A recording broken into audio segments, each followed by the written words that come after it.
The witch's enchanted candy shop. The town of Hollow Creek had a secret, one that only the bravest children knew.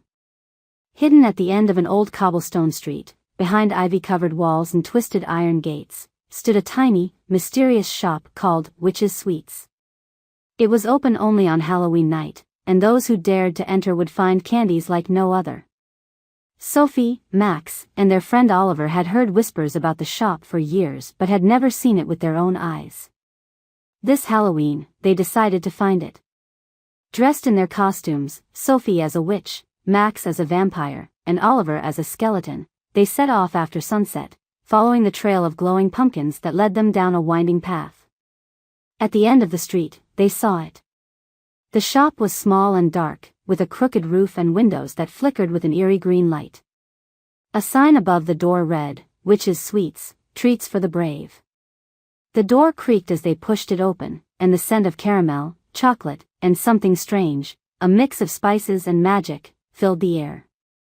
Inside, the shelves were stacked with jars of candy, each labeled with names like Fizzy Ghost Drops, Mummy Marshmallows, and Vampire Fangs. In the center of the shop stood a table covered with the most tempting sweets they had ever seen. But what caught their eye was the large cauldron bubbling at the far end of the room. Beside it stood a tall, thin woman dressed in a black robe, her eyes glowing like embers. "Welcome, my little visitors," she said with a grin. "I am the Witch of Hollow Creek, and these are my enchanted treats. Choose wisely, for each one holds a secret." The children exchanged nervous glances. Max, the bravest of the three, stepped forward and asked, "What kind of secrets?" The witch's grin widened. "Some candies grant wishes, some transform you into creatures of the night, and others reveal hidden powers. But beware, once you choose, the enchantment cannot be undone until the stroke of midnight." Sophie's eyes sparkled with excitement. "Let's try them." Oliver hesitated. "Are you sure? What if something goes wrong?" But it was too late. Max had already reached for a candy shaped like a bat. As soon as he ate it, his costume came to life. His cape fluttered, his fangs grew sharper, and his eyes glowed red. He laughed, feeling the thrill of real vampire power coursing through his veins. "Try one, Sophie," he said, floating just a few inches above the ground.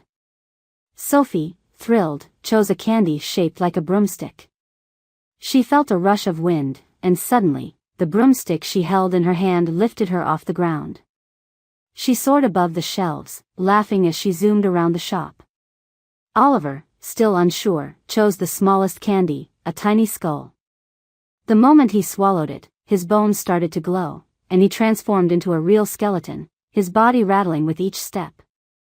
At first, he was scared, but as he got used to it, he started to enjoy his new form. The witch watched them with amusement.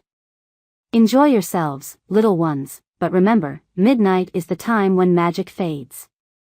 If you wish to return to normal, you must be back before the clock strikes 12. The children, enchanted by their new powers, thanked the witch and left the shop, eager to explore the town with their new abilities. They flew, glided, and rattled through the streets, their laughter echoing through the night. They felt invincible, and for a while, they forgot the witch's warning. As they played, they noticed that the moon had risen higher in the sky. "It's getting late," Oliver said, his bones clinking as he walked. "Maybe we should go back." But Max and Sophie, caught up in the excitement, wanted to keep going. "Just a little longer," Sophie begged, spinning in the air on her broomstick. Max grinned, his fangs glinting. "Yeah, what's the rush?" Suddenly, they heard the distant toll of a clock, 1, 2, 3. The chimes echoed through the town, reminding them of the witch's words. The children looked at each other, their excitement turning to worry. "It's almost midnight," Oliver shouted. "We have to go back." They raced through the streets, the sound of the clock growing louder with each toll. Max's flight grew weaker, Sophie's broomstick wobbled, and Oliver's bones felt heavier with each step. As they approached the cobblestone street where the candy shop stood, they saw the shop's green light flicker and dim. "Hurry," Sophie urged, her voice filled with panic. The children burst through the gate, but as they reached the door, the clock struck 12. The shop flickered one last time and vanished, leaving only an empty space and the cold night air. The children stood there, their powers fading.